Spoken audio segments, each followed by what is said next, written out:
નમસ્કાર, આપ જોઈ રહ્યા છો સ્પાર્ક ટુડે ન્યૂઝ. નસવાડી તાલુકામાં ફરી એકવાર વિકાસની વરવી વાસ્તવિકતા સામે આવી. ભારત દેશ એઆઈ ટેકનોલોજીની સમિટ યોજી રહ્યું હોય અને તેમાં નસવાડી સીએચસીમાં કુટુંબ નિયોજનના ઓપરેશન કરાવવા આવેલ મહિલાને એમ્બ્યુલન્સ ગામ સુધી મૂકવા નથી પહોંચી. કુંડા ગામના નોલિયાબારી ફળિયાનો કાચો રસ્તો ન બનતા કુટુંબ નિયોજનના ઓપરેશન કરાવી પરત ફરેલ મહિલાને કણસતી હાલતમાં ખાનગી જીપમાં લઈ જવાનો વારો આવ્યો. સરકારે કાચો રસ્તો 11 કરોડનો મંજૂર કર્યો છે, પરંતુ તેના ટેન્ડરને લગતી કામગીરી બાકી છે, એટલે આજ દિન સુધી પાકો રસ્તો નથી બન્યો.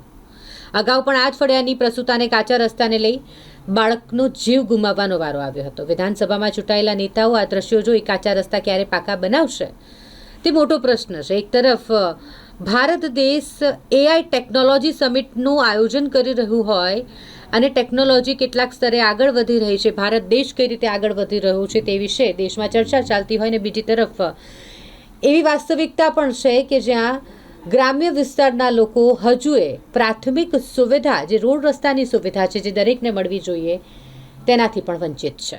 નસવાડી તાલુકાની કુંડા ગામની નળિયાબાર ફળિયાની જે 3 સ્ત્રીઓ હતી એમને નસબંધીના ઓપરેશન માટે અમે નસવાડી અમારી પોતાની બાઇક પર અમે જાતે લઈ ગયા હતા. ત્યાં ઓપરેશન નસવાડી પીએચસીમાં કરાયું. પછી એમ્બ્યુલન્સ પરત મૂકવા આવી હતી, પરંતુ એક બેનને અમારા રોડ રસ્તાની નળિયાબારમાં રોડ રસ્તાની સુવિધા ન હોવાથી એક બેનને અમે ડાંણિયામાં ઉતારી એમની બેનની થઈ, અને પછી બીજા બેન હતા એમને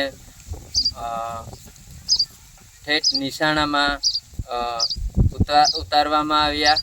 કારણ કે અમારા નળિયાબારમાં રોડ રસ્તા નથી, એટલા માટે અમે જાતે ક્રુઝર ભાડે મંગાવીને અમે ક્રુઝરમાં બેસાડીને અમારા નળિયાબાર ફળિયામાં લઈ ગયા હતા.